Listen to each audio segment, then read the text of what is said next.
organised the COVID-19 Epidemiological Bulletin. Oh, I have this upside down.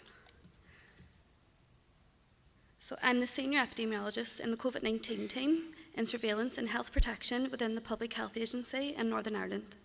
We work closely with the UK Health Security Agency, Public Health Scotland and Public Health Wales.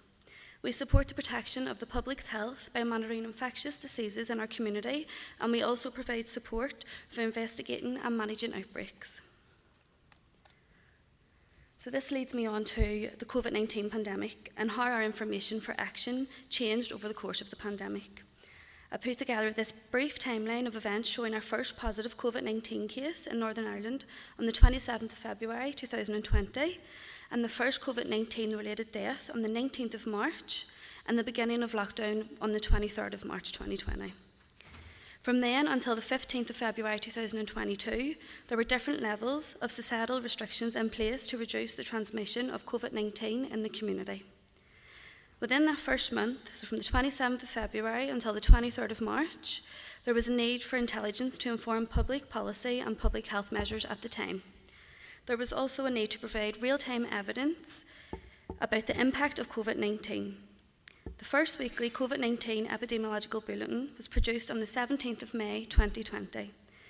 This was published using a pre-pandemic working standard, which then evolved to an automated bulletin produced on the 6th of July 2022 using reproducible analytical pipelines, which we continue to use today to produce the bulletin. The pre-pandemic working standard, there we go. The pre-pandemic working standard involved the use of Microsoft applications. Data was collated and stored within an Access database. Microsoft Excel was used to process and analyse the data and create visualizations. The figures and tables would then be combined into a Microsoft Word document, which would then be converted to a PDF for distribution. This is an example of some of the outputs that were created this way: the weekly COVID-19 bulletin, a weekly COVID-19 schools bulletin, and the COVID-19 mortality report. These were all public-facing reports published on the PHA website. At this time, we had approximately 20 manually created reports, which were created for many different audiences. This is an example of the Microsoft Excel and Word documents used to create the COVID-19 bulletin. This Word document consisted of 52 pages of tables, maps, charts, and text. There were challenges using Microsoft tools. This workflow was very time-consuming and inefficient. It would take around 40 hours per week, the equivalent of a full-time job for one person, to generate the weekly bulletin, and there was a risk of human error as all the text was manually updated. Microsoft Excel was also restricted by a row limit of around 1.1 million rows, and the Access database had a size limit of 2 GB. We were rapidly approaching these capacities, and there was a risk of data loss at multiple points in the workflow if we did not change our processes.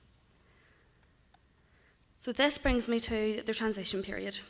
Around the beginning of 2022, there was a huge focus on contact tracing, which due to the scale of the work was created in parallel to the surveillance programme by a separate team. It used Microsoft Azure and data engineering. They were, in effect, using reproducible analytical pipelines. It was decided that the COVID-19 surveillance team would adopt this approach and convert our processes to take advantage of the new infrastructure that was available to us.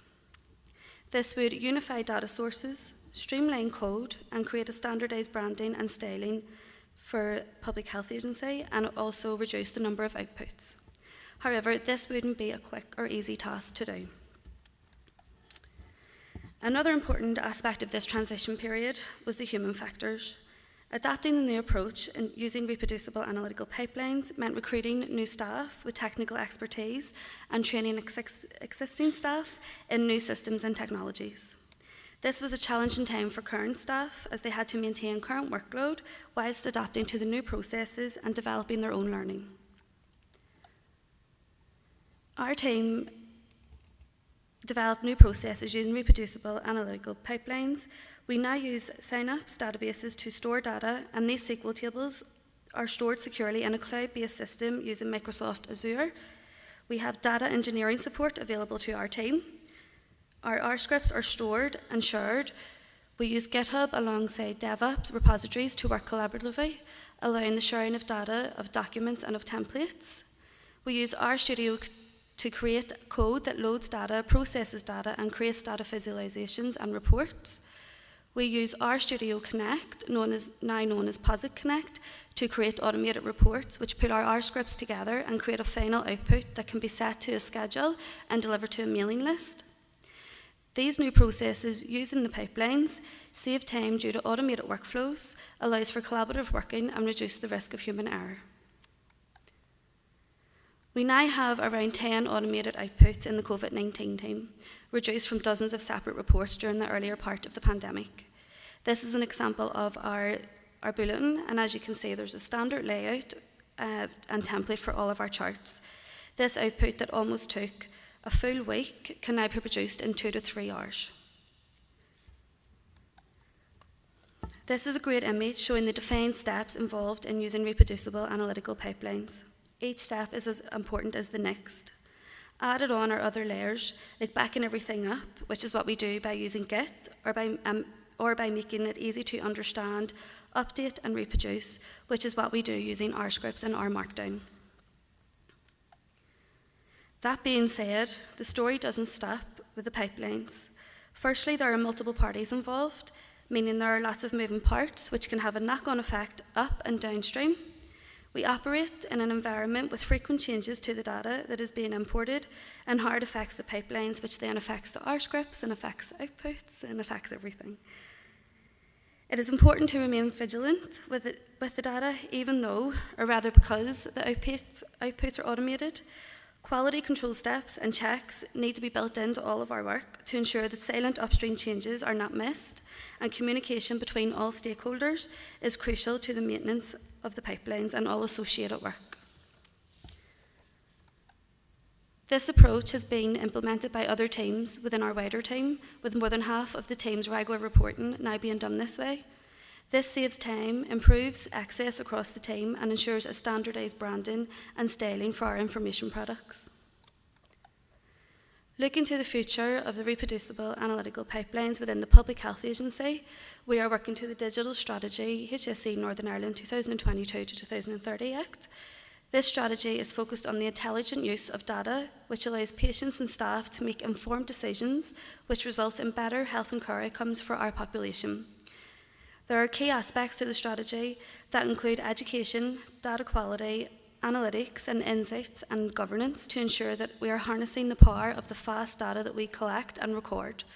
As part of this strategy, all surveillance teams are transitioning to the use of reproducible analytical pipelines. Thanks very much.